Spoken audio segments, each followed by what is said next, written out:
The ballroom glittered with gold trim and crystal chandeliers, the kind of place where champagne flutes cost more than a month's rent in half the country. It was the annual Unity Fund Gala, streamed to millions, a carefully choreographed evening where the rich and powerful pat themselves on the back for caring about causes they barely touch. But this year's script burned up in real time. On stage, Ivanka Trump, flawless in a silver gown and perfectly staged lighting, leaned toward the microphone and, with a smile that could slice marble, said, "Some people here are better at chasing hashtags than drafting legislation." The crowd laughed, too loudly, too knowingly, and every head in the room turned toward Jasmine Crockett's table. The jab wasn't subtle. It was a sniper shot in stilettos. Phones were already out, recording. You could feel the heat rise from the floor as Jasmine sat perfectly still, blinking once, her expression a studied calm. I was there at the press table, halfway through typing notes on a routine gala speech, when the air changed. Politicos in the room grinned into their wine glasses, pretending not to stare, but the tension was a live wire. Ivanka stepped back from the podium like nothing had happened, sliding into a prepared speech about unity in action. But the damage was done. The insult hung in the air like perfume, impossible to ignore. Aides from both camps began whispering, checking Twitter, preparing for the explosion. Jasmine hadn't moved yet, but the look in her eyes was pure calculation. The question wasn't whether she'd respond, it was how hard she'd hit back, and whether she'd do it here, under the chandeliers, or on a stage of her own choosing. The gala had just transformed from a PR exercise into a political blood sport, and everyone in the room knew it. The laughter still echoed when Jasmine finally stood, the silk of her dress catching the light as she turned toward the stage. She didn't rush. She let the moment stretch, the kind of silence that makes even billionaires shift in their seats. A camera operator caught her in close-up, eyes locked on Ivanka with a steadiness that felt more like a challenge than a glance. "Interesting thing about hashtags," she began, voice low but carrying to the back of the room, "is they're usually started by people cleaning up the mess someone else ignored." A ripple went through the crowd, half gasps, half stifled laughs, and the first wave of tweets hit the internet before she'd even finished the sentence. She stepped closer to the edge of the stage, speaking directly to the donors and dignitaries who'd come expecting polite applause lines. "I draft legislation in the morning and deliver aid in the afternoon. If that makes me an influencer, then I'm influencing people to survive." Applause broke out, not polite clapping, but sharp, almost defiant bursts from the younger faces in the crowd. Ivanka's smile didn't falter, but her eyes flickered, the split-second micro-expression every press photographer dreams of catching. The event's MC, clearly panicking, tried to reclaim the microphone, but Jasmine wasn't finished.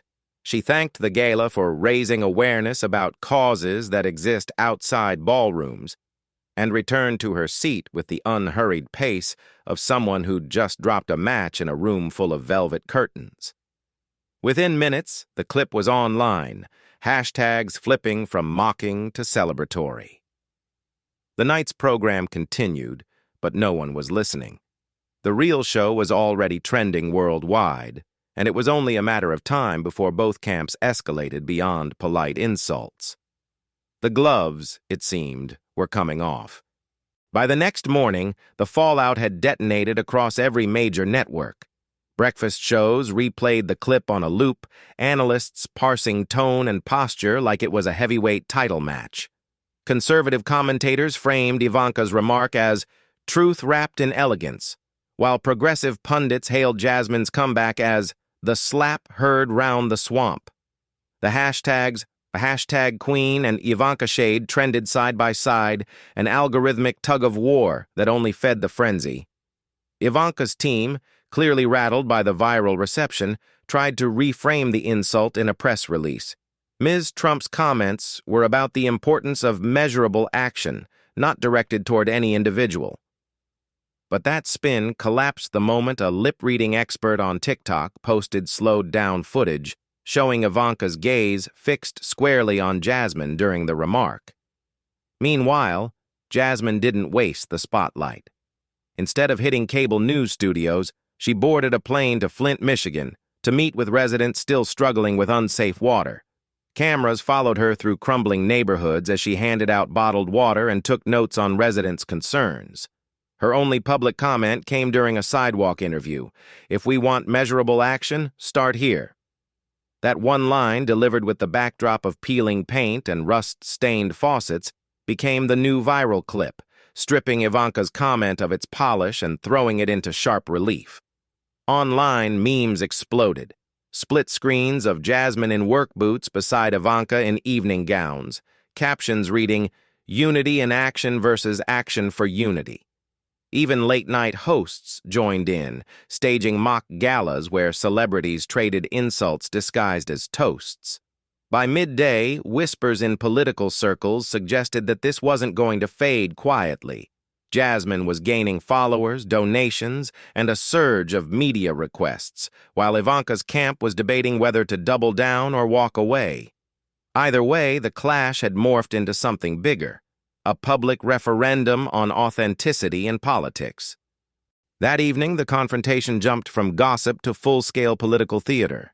A leaked email sent from someone inside the gala's organizing committee landed in my inbox and half the political press corps. In it, one of Ivanka's aides bragged that the hashtag line had been scripted in advance, designed to poke Jasmine into an overreaction that would distract from a quiet, high-dollar fundraiser scheduled for the following week. The leak blew up instantly, turning what had been a verbal skirmish into a calculated ambush. Jasmine's supporters took it as confirmation of what they'd been saying for years, that the elite treat public causes like fashion accessories, wearing them long enough for a photo op before tossing them aside. In response, Jasmine didn't hold a press conference. She went live on Instagram from a modest kitchen in rural Alabama, sitting across from a single mother who'd lost her home after a hurricane. "This is what distraction looks like," Jasmine said, gesturing to the woman beside her. "When you're busy protecting your image, you forget that people like her are still waiting for help."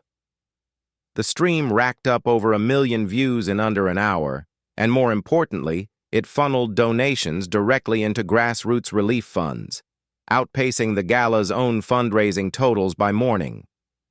Ivanka's defenders claimed the email was taken out of context, but the damage was irreversible. On social media, the narrative shifted sharply. Jasmine wasn't just defending herself, she was dismantling the performance politics Ivanka represented. News anchors started using phrases like public reckoning and unmasking the elite, while talk radio callers demanded to know why so many high-profile figures were silent. The story was no longer about a single insult. It was about the deep, widening divide between those who profit from the spectacle of politics and those who live with its consequences. And Jasmine had just made that divide impossible to ignore. By the third day, the battle had moved into uncharted territory. Major newspapers ran dueling op-eds, one from a former White House staffer defending Ivanka as a visionary unfairly maligned, and another from a coalition of community leaders calling her comments a dangerous trivialization of frontline work. Cable news producers couldn't book Jasmine fast enough, but she turned down the primetime studios again, opting instead for a town hall in Detroit's East Side, live-streamed with no teleprompter and no velvet rope. There, in front of rows of folding chairs filled with factory workers, teachers, and retirees, she laid it out plain. If you have time to script insults, you have time to script policy that saves lives. The applause was thunderous, and within hours the clip was everywhere, especially the part where a retired nurse in the audience shouted, "Tell her, baby," and Jasmine laughed before promising to keep telling her until she listens. Meanwhile, Ivanka's social media presence shifted into defensive mode, posting polished images from charity visits with captions about unity, but the comment sections told another story. Hashtags like Tell Her and hashtag Queen flooded in, drowning out her message. Political insiders noted the shift in donor chatter. Money that once flowed toward Ivanka's initiatives was trickling toward grassroots funds linked to Jasmine's appearances. The contrast between their strategies, Ivanka's curated elegance versus Jasmine's raw, on-the-ground grit, wasn't just optics anymore. It was becoming a case study in modern political engagement, and one that was cutting deeper than either side had anticipated. Even late-night political satire shows were leaning into the narrative, with comedians staging fake galas where guests roasted each other while a real leader snuck out to do actual work. The more Ivanka tried to reclaim the spotlight, the more it seemed to burn brighter over Jasmine's head. By the week's end, the confrontation had turned into a cultural flashpoint. Universities were hosting panel discussions titled #Politics, Authenticity in the Age of Optics, using the Jasmine-Ivanka clash as a central case study. Activists were organizing rallies under banners reading from hashtags to action, directly crediting Jasmine's retorts for reigniting grassroots energy in places long ignored by national politics. And then came the interview that poured gasoline on the fire. Sitting down with a major Sunday political show, Ivanka was asked point-blank whether she regretted her comment. She gave a measured smile and replied, "Leaders should be able to handle criticism, if they're truly leading." Within seconds, Jasmine quote-tweeted the clip with just 5 words. "Criticism doesn't feed families." It was surgical, short enough to go viral, sharp enough to sting, and paired with a photo of her unloading crates at a community food bank. Overnight, the line was on protest signs, bumper stickers, and TikTok remixes.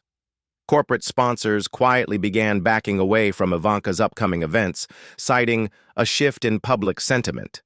Behind the scenes, GOP strategists were reportedly urging her to pivot hard towards safe topics, but Ivanka doubled down with more high-gloss appearances that only highlighted the contrast. Meanwhile, Jasmine's support base swelled far beyond her district.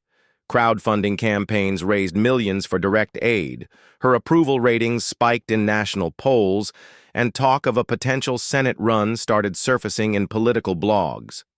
What began as a cutting remark in a ballroom had snowballed into a referendum on what leadership should look like in 21st century America, and the momentum was no longer in Ivanka's hands. By the time the second weekend rolled around, the clash had become more than just a headline. It was a movement with its own momentum. Protest marches popped up in over a dozen cities, many led by local leaders who had never met Jasmine, but credited her for giving their frustrations a voice. One striking image flooded social media, a sea of people wearing plain white t-shirts with the words, "Criticism doesn't feed families," scrawled in black marker, holding water jugs, canned food, and diapers high above their heads. In response, Ivanka's team tried to stage a charity photo op at a relief center, but footage leaked of her entourage clearing out actual volunteers to make room for cameras. That clip, juxtaposed with Jasmine hugging children in a crowded shelter, sealed the public perception gap. Even outlets normally cautious about taking sides began framing the feud as a story of substance versus spectacle. And Jasmine, sensing the moment, didn't let it go to waste. At a massive rally in Philadelphia, she addressed the crowd with the same unflinching tone that had carried her from that gala ballroom to national prominence. They can script their lines, they can polish their photos, but they can't fake showing up. Not here, not now. The roar was deafening. Donations surged again, and political analysts warned that this wasn't just a viral story anymore. It was a launching pad for something far bigger. As the rally wound down, Jasmine smiled into the cameras and left the crowd with a simple invitation. If you want to see more truth cut through the noise, you know where to find me. Hit that subscribe button, stay loud, and let's keep pushing. And just like that, the movement rolled forward, unstoppable, leaving Ivanka's insult in the dust and turning a petty jab into a turning point that millions would remember.